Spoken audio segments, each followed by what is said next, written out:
Finally কিন্তু Symphony আমাদের মাঝে আরো একটি নতুন ডিভাইস লঞ্চ করলো, যার মডেলটি হচ্ছে Symphony Z60। Symphony Z60 স্মার্টফোনের প্রাইস টু পারফরমেন্স দেখে কিন্তু পার্সোনালি আমি অনেক খুশি, কেননা স্মার্টফোনটি কিন্তু মাত্র 10,000 টাকা প্রাইস রেঞ্জের মধ্যে ব্যাক সাইডে 52 মেগাপিক্সেল কিন্তু ক্যামেরা ইউজ করা হয়েছে।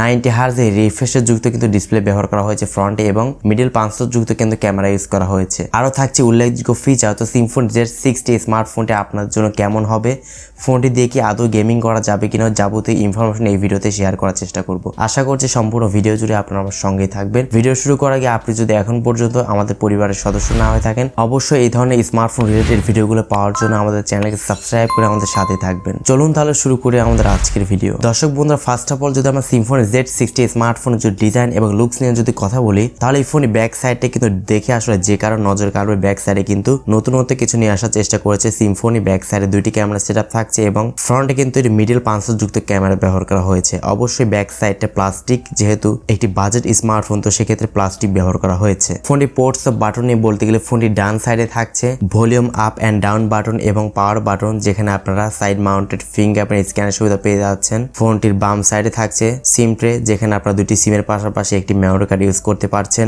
ফোনটির উপরে থাকছে secondary noise cancellation microphone. How cool is this man! মাত্র 10,000 টাকার একটি স্মার্টফোনে কিন্তু আপনারা সেকেন্ডারি নয়েজ ক্যান্সেলেশন মাইক্রোফোন কিন্তু পেয়ে যাচ্ছেন। এটা কিন্তু সিম্ফনি অফার করছে। এবং ফোনটির নিচে থাকছে একটি type C port, speaker grille, microphone port এবং 3.5 mm হেডফোন জ্যাক। তো এটি বাজেট ফোন হিসেবে যা যা পোর্টস অফ বাটন থাকা দরকার প্রত্যেকটাই কিন্তু এখানে রয়েছে। এবং বোনাস হিসেবে কিন্তু আপনারা এখানে সেকেন্ডারি নয়েজ ক্যান্সেলেশন মাইক্রোফোনটা কিন্তু আপনারা পেয়ে যাচ্ছেন।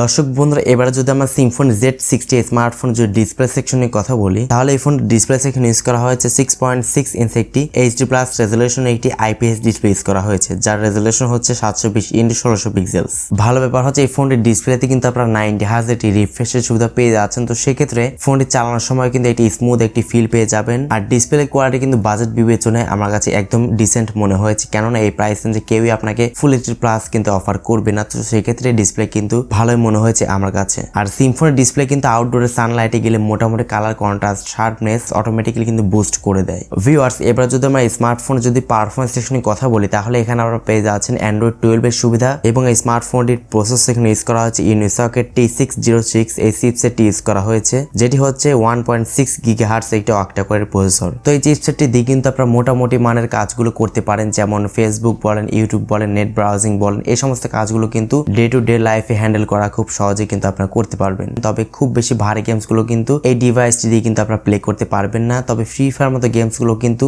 মোটামুটি খেলতে পারবেন। খুব বেশি খেলতে গেলে হ্যাং লাগে শিকার কিন্তু আপনাকে হতে হবে। তো অবশ্যই এটা কিন্তু গেমিং স্মার্টফোন না, এই কথাটা আপনাকে মাথায় রাখতে হবে। Symphony Z60 স্মার্টফোনটি আপনারা 3GB RAM পাচ্ছেন এবং 64GB ইন্টারনাল স্টোরেজ পেয়ে যাচ্ছেন। এবং এই স্মার্টফোনটি কিন্তু আপনারা দুইটি সিমের পাশাপাশি একটি মেমোরি কার্ড ইউজ করতে পারছেন, যেখানে আপনারা 256GB পর্যন্ত মেমোরি কার্ড এক্সপান্ড করতে পারবেন। ফোনটি ক্যামেরা সেকশনে কথা বলতে গেলে ফোনটি ব্যাক সাইডে থাকছে দুইটি ক্যামেরা সেটআপ। মেইন ক্যামেরা হচ্ছে 52 মেগাপিক্সেল একটি ক্যামেরা এবং সেকেন্ড ক্যামেরাটি হচ্ছে 2 মেগাপিক্সেল ডেপথ সেন্সর ইউজ করা হয়েছে। এবং স্মার্টফোনের ফ্রন্টে থাকছে 8 মেগাপিক্সেল একটি ক্যামেরা। তো এই স্মার্টফোন ব্যাক সাইডে কিন্তু 52 মেগাপিক্সেল ক্যামেরা থাকছে। তো আমার মনে হয় না যে আসলে এই প্রাইস রেঞ্জে 52 মেগাপিক্সেল ক্যামেরা খুব ভালো একটা কাজ করবে। আমার মনে হচ্ছে এই ফোনটি ব্যাক সাইডে ক্যামেরা দিয়ে আপনারা মোটামুটি 13 মেগাপিক্সেলের মতো ক্যামেরা কিন্তু কোয়ালিটি আপনারা পেয়ে যাবেন। এবং স্মার্টফোনের ফ্রন্টে কিন্তু 8 মেগাপিক্সেল ক্যামেরা থাকছে। ফোনটির সামনে পেছনে উভয় ক্যামেরা দিয়ে সর্বোচ্চ আপনারা 1080p-তে 30 fps ভিডিও রেকর্ডিং করতে পারবেন। এছাড়া ফোনটিতে লাউড স্পিকার 3.5 mm হেডফোন জ্যাকের পাশাপাশি টাইপ সি কানেক্টিভিটির সুবিধা পেয়ে যাচ্ছেন। তো অ্যাটলাস ফোনে ব্যাটারি নিয়ে বলতে গেলে ফোনটি ব্যাটারিতে ইউজ করা হয়েছে 5000 mAh ম্যাসিভ ব্যাটারি সেটআপ এবং এই ফোনটির বক্সের সাথে আপনারা পেয়ে যাচ্ছেন 18 ওয়াট একটি চার্জিং সাপোর্ট।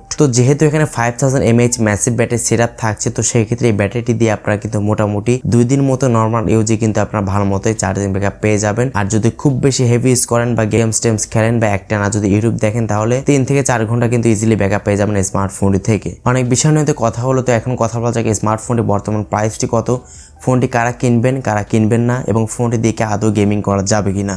স্মার্টফোনে বর্তমান 3GB RAM এবং 64GB ইন্টারনাল স্টোরেজ বর্তমান প্রাইসটি হচ্ছে 9999 টাকা, তো অলমোস্ট 10,000 টাকা। তো 10,000 টাকা হিসেবে কিন্তু আমরা কি পাচ্ছি? 10,000 টাকা হিসেবে কিন্তু আমরা স্মার্টফোন দিয়ে মোটামুটি মানে একটি ডিসপ্লে পাচ্ছি, যেটা দিয়ে কিন্তু আমরা মোটামুটি অনলাইন ক্লাস বলেন, ইউটিউব ভিডিও বলেন, মোটামুটি কিন্তু খুব ভালো মতো কিন্তু এই ফোনটি দিয়ে কিন্তু আপনার কাজগুলো করতে পারবেন। অ্যান্ড ফোনটি ব্যাক সাইডে কিন্তু এভারেজ লেভেলের একটি ক্যামেরা আপনারা পেয়ে যাচ্ছেন, ফ্রন্টে 8 মেগাপিক্সেল ক্যামেরা পাচ্ছেন। তো সেক্ষেত্রে যারা আসলে টুকটাক ছবি তুলতে পছন্দ করেন, মোটামুটি মানে ছবি কিন্তু ক্যাপচার করতে পারবেন এই স্মার্টফোনটি থেকে। আর যারা আসলে ডে টু ডে লাইফ ইউজের জন্য ফোন কিনতে চান, ইউটিউব ফেসবুক এগুলো ব্রাউজ করবেন, তাদের জন্য কিন্তু এই স্মার্টফোনটি ঠিক আছে। বাট খুব ভারী কোনো গেমস খেলার জন্য কিন্তু এই স্মার্টফোনটা আপনার জন্য অ্যাপ্রোপ্রিয়েট হবে না, কারণ এই স্মার্টফোনে চিপসেটটা কিন্তু দুর্বল চিপসেট কিন্তু ব্যবহার করা হয়েছে। আর যারা আসলে কমের মধ্যে একটি স্টাইলিশ ফোন কিনতে চান, তাদের জন্য কিন্তু এই স্মার্টফোনটি ঠিক আছে এবং সেকেন্ডারি আরো একটি ডিভাইস হিসেবে কিন্তু এই স্মার্টফোনটি ভালোই হবে। আশা করছি বুঝতে পেরেছেন যে এই স্মার্টফোনটি আসলে কাদের জন্য কেনা ঠিক হবে এবং কি কি কাজ করা যাবে এই স্মার্টফোনটি থেকে। সো ভিডিওটি ভালো লাগলে অবশ্যই লাইক দিবেন, কমেন্টস করবেন অ্যান্ড প্লিজ চ্যানেলটিতে নতুন দর্শক হয়ে থাকলে সাবস্ক্রাইব করতে একদমই ভুলবেন না। সো আজকের মতো এই পর্যন্ত, দেখা হচ্ছে নেক্সট ভিডিওতে। সে পর্যন্ত সবাই ভালো থাকবেন। আল্লাহ হাফেজ। আসসালামু আলাইকুম ওয়া রাহমাতুল্লাহ।